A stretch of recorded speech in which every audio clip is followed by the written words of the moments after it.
Olá, meu nome é Otávio Nóbrega, sou membro da diretoria da SBGG Distrito Federal e hoje vou falar sobre um assunto muito importante para toda a sociedade e que está revestido de muita desinformação: a medicina anti-envelhecimento.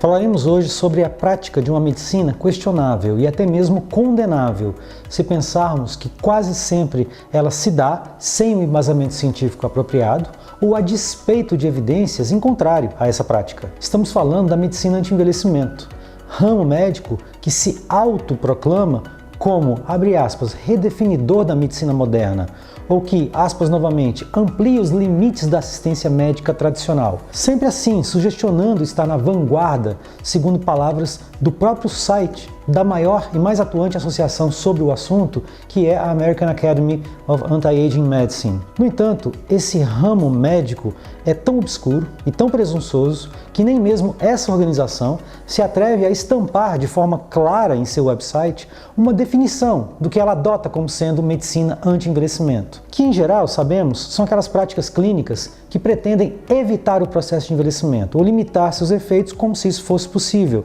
com os produtos e as práticas comercialmente disponíveis hoje. Vamos nos debruçar um pouco mais sobre esse assunto.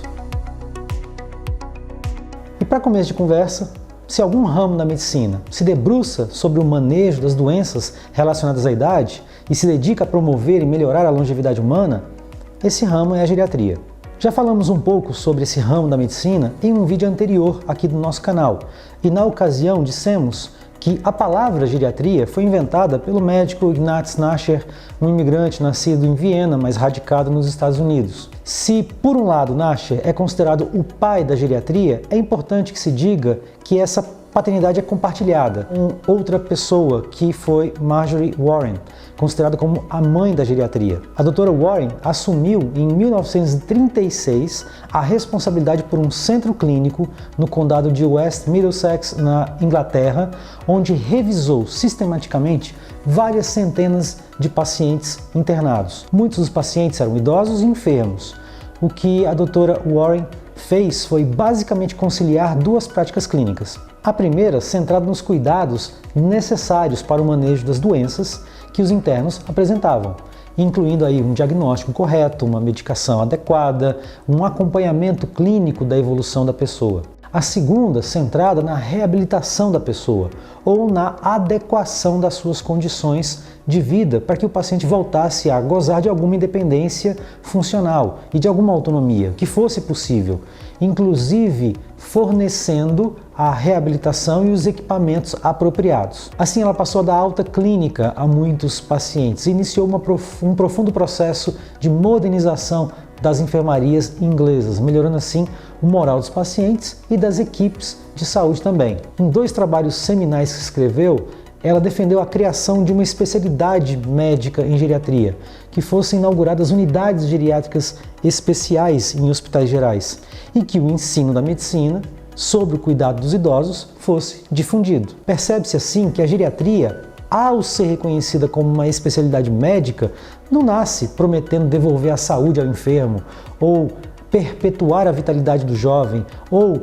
restabelecer a plena funcionalidade do incapaz. Mesmo assim, ela nasce holística por não negligenciar as condições sociais, econômicas, ambientais e familiares em que esse envelhecimento acontece, mas ela busca atender a expectativas reais, sem promessas fantasiosas.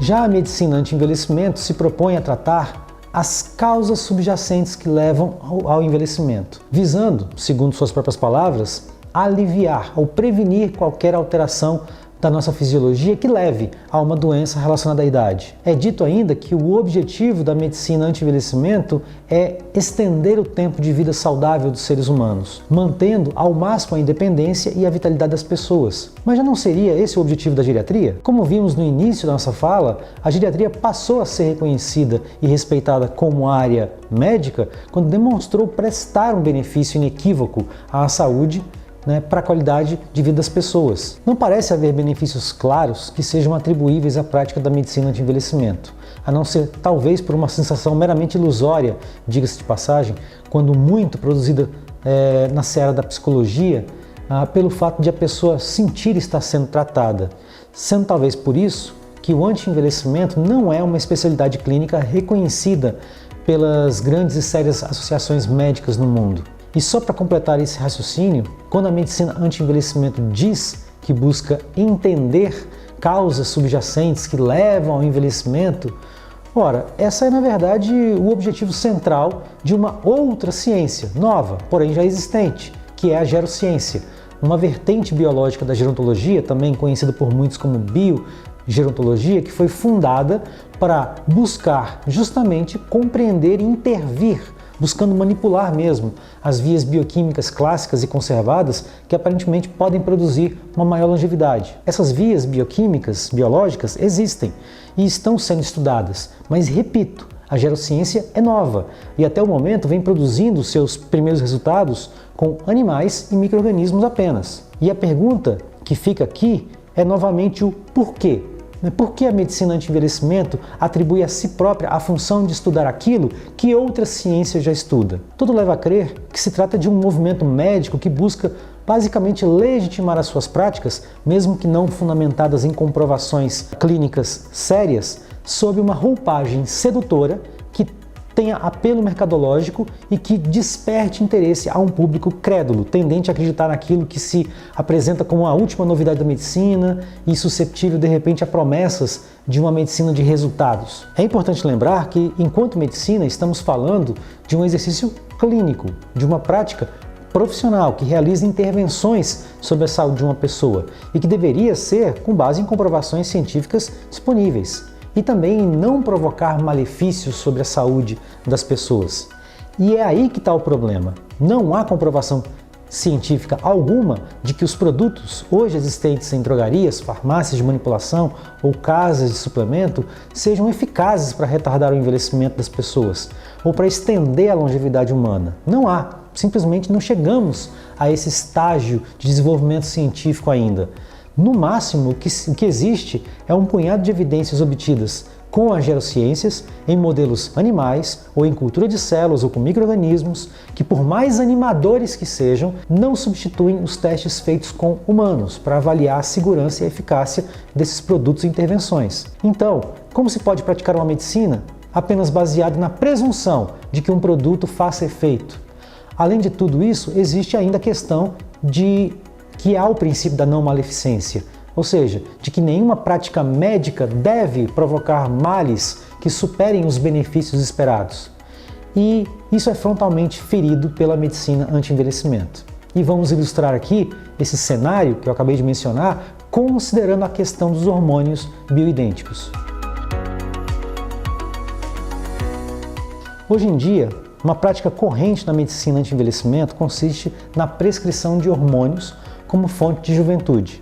Isso realmente não é diferente das estratégias usadas pelos pesquisadores, como por exemplo Brown Séquard, no início da formação da área da gerontologia, que no final de 1800 defendia a injeção de extratos de testículos animais para restabelecer o vigor de homens. Talvez até por isso, hormônios há muito tempo povoam o imaginário do público leigo como uma fonte de juventude. Em particular o hormônio crescimento, onde o próprio nome contribui para vender essa ilusão. Alguns médicos chamam esses medicamentos de hormônios bioidênticos ou hormônios totalmente naturais quando são derivados daqueles produzidos no nosso corpo, que variam de substâncias extraídas de vegetais, como por exemplo da soja, do inhame, ou que são obtidos por síntese química. Medicamentos sintéticos que são quimicamente idênticos aos hormônios produzidos por órgãos humanos, sempre com a alegação de que essas drogas são naturais e, portanto, não causam nenhum dano. Embora haja de fato situações clínicas para as quais hormônios são indicados, seu uso indiscriminado sob a alegação de ser rejuvenescedor pode, na verdade, ter efeitos tóxicos, se não fatais. A American Medical Association divulgou um relatório em 2010 sobre o uso de hormônios para anti-envelhecimento, que reuniu os maiores ensaios clínicos controlados, meta-análises e revisões sistemáticas envolvendo o hormônio de crescimento, a testosterona, os estrogênios e o DHEA, quando utilizados para fins de evitar doenças relacionadas ao envelhecimento ou promover uma longevidade diferenciada aos seus usuários. O resultado dessa grande pesquisa, feita pela maior autoridade norte-americana de medicina, deixou inequivocamente claro que nenhuma dessas substâncias demonstrou conferir qualquer benefício anti-envelhecimento. Em alguns casos, como o DHEA, não houve benefícios nem riscos, enquanto que em outros casos, como o do hormônio de crescimento, os riscos de se desenvolver edemas, artralgias e diabetes superaram em muito quaisquer benefícios. Benefícios que, aliás, foram mínimos, pois basicamente se limitaram apenas à redução de peso corporal e que, em muitos casos, nem algo assim tão desejado para uma pessoa idosa. A testosterona, então, aumentou muito o risco de trombose, assim como o risco de câncer de próstata. O que ficou claro no fim é que nenhuma estratégia farmacológica hoje existente consegue retardar os efeitos do envelhecimento global, muito menos possui aprovação para essa finalidade. E por tudo o que se sabe de concreto, essas práticas ferem o princípio da não maleficência, já que, como visto, produzem efeitos negativos consistentes sobre a saúde das pessoas, sem oferecer nenhum efeito positivo que recompense esses riscos. Primeiramente, precisamos entender que o que se passa atualmente envolvendo a geriatria, a gerociência e a medicina de envelhecimento não é algo novo e também não é exclusividade da nossa área. Não é a primeira vez que ciências sérias buscam se desvencilhar das pseudociências, guardadas aí as devidas proporções. A astrologia, por exemplo, ela constantemente pega carona em conceitos de astronomia para buscar se revestir de credibilidade. Na verdade, se considerarmos o modo norte-americano de fazer medicina, que é extremamente mercantilizado, não é difícil entender como que o mercado construído em torno da assistência à saúde passou rapidamente a equiparar envelhecimento a uma doença, levando um processo natural a se tornar um mal a ser combatido, de preferência com produtos e serviços que já estivessem na prateleira, portanto prontos para serem adquiridos, comprados e consumidos, alimentando aí um mercado de consumo. E é nesse contexto que alegações falsas e remédios equivocadamente prescritos para tratar o envelhecimento inundam o mercado, sem evidência convincente nenhuma de que a administração de qualquer desses compostos, natural ou artificial, qualquer que seja, possa retardar globalmente o envelhecimento das pessoas. Em segundo lugar, existe a questão relativa ao exercício irregular da geriatria, que já foi discutido aqui no canal em um vídeo anterior, que tratou das práticas geriátricas no Brasil. Assim, não vamos repetir essa discussão aqui, mas precisa ser reforçado que a população deve buscar geriatras que possuem de fato registro qualificado para exercer essa especialidade, mais conhecido como RQE, que é uma qualificação obtida pelo médico quando ele demonstra junto ao Conselho Regional de Medicina que tem especialização em geriatria. A SBGG vive alertando para a importância de se observar se o profissional médico possui RQE para o exercício da geriatria, pois entende que o RQE é que funciona como uma garantia de que o médico é um especialista da área e que pode estar exercendo a geriatria. Não é difícil conferir, pois o RQE deve constar em carimbos, receituários, cartões de visitas e até placas de consultório.